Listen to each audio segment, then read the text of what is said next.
Good morning. I'm back. Welcome back to my channel. It's your girl Cachet. I am 22 years old, a content creator, college student. I do daily vlogs, travel vlogs, and I just like to have a good time. So if you guys like to have a good time, click that subscribe button down below, turn on those post notifications to be notified every time that I post, and yeah.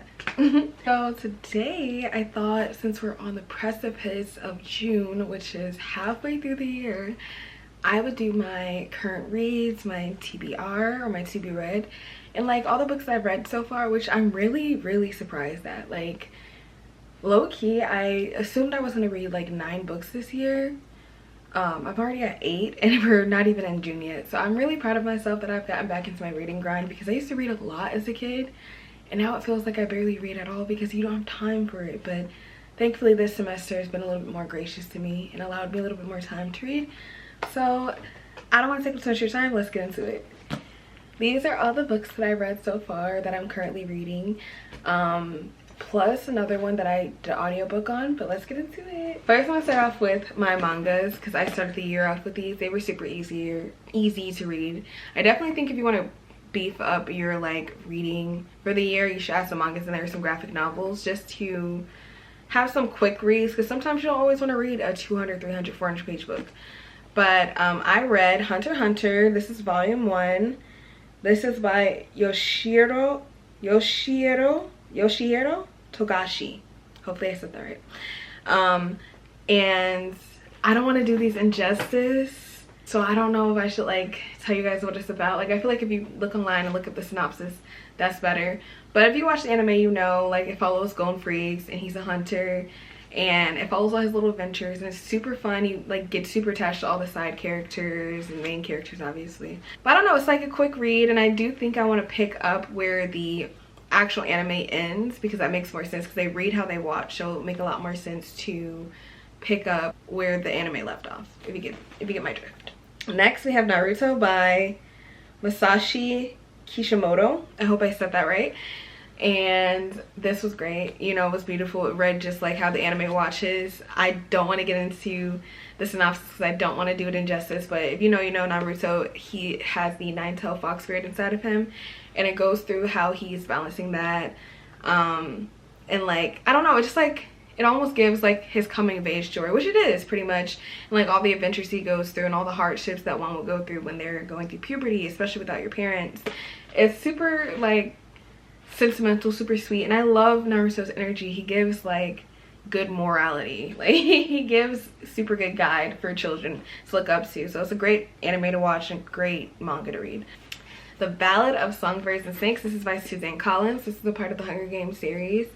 The movie came out like last year. It was fire. It was phenomenal. Super long, and just like how long the movie is, this book is kind of thick. She's kind of up there. It goes into some 500 something pages, but definitely tedious, definitely longer read. Some parts got a little bit kind of slow, but if you keep up with it, I think it'll be decent. You know, it was pretty good. I think I gave it 3 or 4 stars on my Goodreads. Speaking of which, I will link my Goodreads down below if you guys want to check that out. If you find that we have some interesting or similar tastes, then you can definitely look into that and see what I've been up to. I keep track of all my books on there, so you can see what I've read, what I want to read, whatever. But anyways, going back into it, this follows the story of Lucy Gray as well as President Snow before the actual Hunger Games series that we know and love with Katniss, and it kind of gives you some like foreshadowing of everything that's going to occur. So this is like how the games originated, how the games started,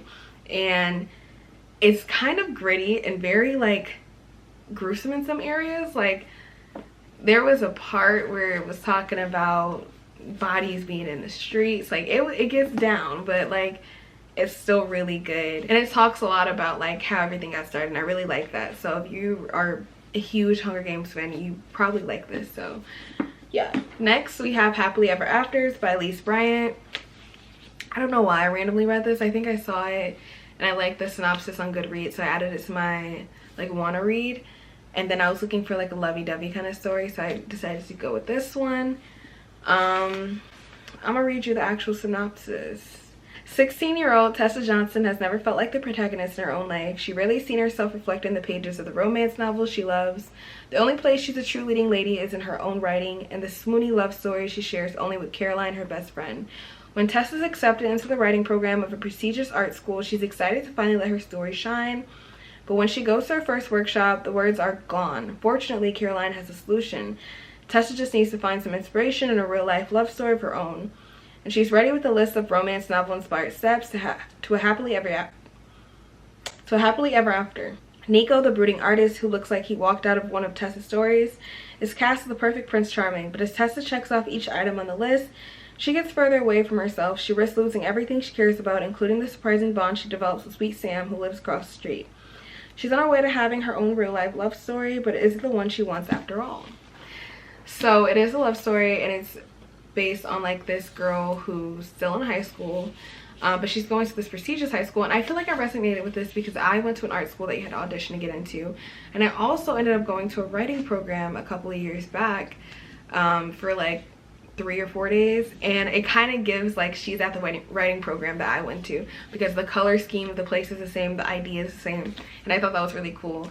Overall, this book was okay. If you want a quick, simple, mindless read, like it's super easy to read. It does get pretty tedious. She does make a lot of stupid decisions because she is still a teenager. It's a book. That's all I'm gonna say about it. Like, it's a book. It does what it does. If you want a quick extra read to throw in there, this is good to do that for. And then I read the entire Black Girls Must Die series because I remember seeing this at the library when I used to work at the library when I was in high school, and everybody was reading it. So then I finally got into it this year, all 3 of them. These are Jane Allen books. The first one is Black Girls Must Die Exhausted. The second one is Black Girls Must Be Magic, and the third one is Black Girls Must Have It All.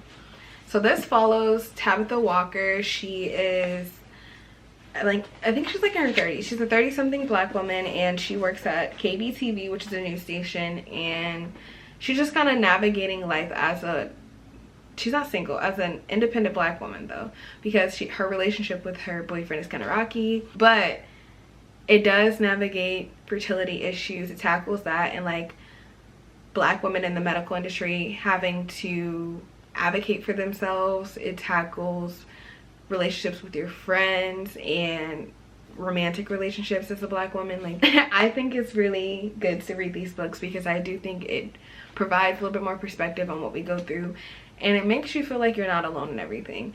Granted, I do think Tabitha was like a little LD, like her decisions kind of made me irritated, but I do think it's really accurate representation of what goes on in her life. So those are really good to read. It did take a minute. I did kind of lose interest in between some of them and like gained it back, and I kind of was eager to finish it and like see what happens at the end. But overall, it's pretty steady, has a couple of interesting points, but it's overall very relatable, and I would recommend, if you're a black girl, you should read it. If you're not, you should still read it because it gives you perspective and insight of what black women go through. Next, I'm gonna put it somewhere on the screen, but I read the Mortal Instruments, the first book of the series, and it was okay. It was pretty good. I listened to an audiobook of it actually, and Mortal Instruments, it's a long series. I personally probably wouldn't get into the rest of it. I probably would have had I found it in high school or so, but at the time I wasn't really worried about the Mortal Instruments. I was more so into the Hunger Games, the Divergent series, things like that. But if you are into dystopian films and books and stuff, you would be into that. I did watch the movie once, and that was actually okay, but everybody hated it. I don't know why. The book, it talks about Clary and like how she finds out that she's like a part of this thing that's bigger than her, of like seeing these spirits and these demons, and she finds the shadow hunters who happen to hunt those demons, and she pretty much becomes immersed in their world and realizes that she plays a much bigger part in their world than she realizes. If you're into like demonology and fantasy and magic and things like that, you'll really like this book. Overall, I would definitely recommend it to people who are into stuff like that, and I would say I would read it. I would probably keep up with the series potentially if I got really bored and had nothing else to read. It is written kind of in that older way that those dystopian books during that time were written, so it's easier to read, but it's also like, I don't know if I'm still with that anymore. You know, I think I've evolved. I think I've changed, and I like different stuff now. So I don't know if that makes sense, but do with that what you will. Check it out if you want to. It was okay. Next, I have This Poison Heart by Kaylin Barron. Shout out to Julia if Julia's watching this. She is one of my mentors, and she sent me this book actually. She said, I think you would really like this because she knows I like fantasy and I like things, you know, black protagonists. We love a good black protagonist that we can relate to. And I love the Bloodmark series by, what is her name? Tracy Deonn. The Legend-Born Bloodmark series, that was great. So she was like, you're gonna love this. I do love it. I literally started it probably a week or two ago. I'm already on 182, which isn't crazy far, but I've been working on it. And this book's amazing. It's about this girl named, what is her name? Briseis, I think that's how you say it. I'm not sure.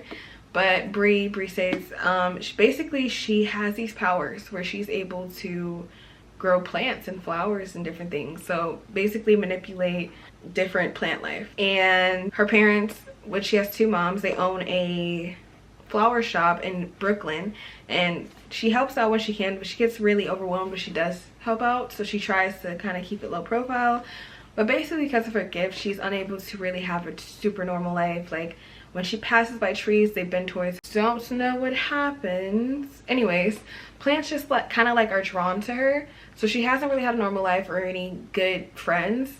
So when her birth parents, or her birth mother rather, her birth mother's sister, Circe, reaches out to her through a letter, because everybody at this point in her actual biological family is dead, but they reach out to her and they, you know, let her know, hey, you have this inheritance, you have this property, come check it out and learn more about yourself.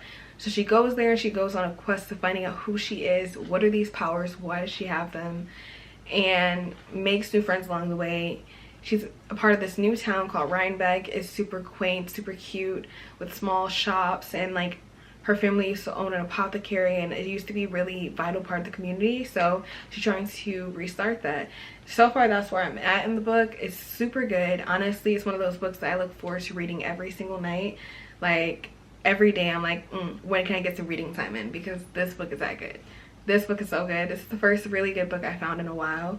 Granted, like the books that I just mentioned to you guys, those are pretty good. They kept me held over, but I haven't found a book that I've been like glued to like this, a minute that I want to flip through every single day. Bloodmark was one of those books for me. A lot of Tiffany Jackson's books do that for me, but I need a little grit. I need a little relatability, a little realism, but also some mystical elements, some magical elements, because I feel like that captures my attention. That's what I like. But yeah, that's what I've been reading so far. Super proud of myself for how many books I've read this year. And I also have my TBR.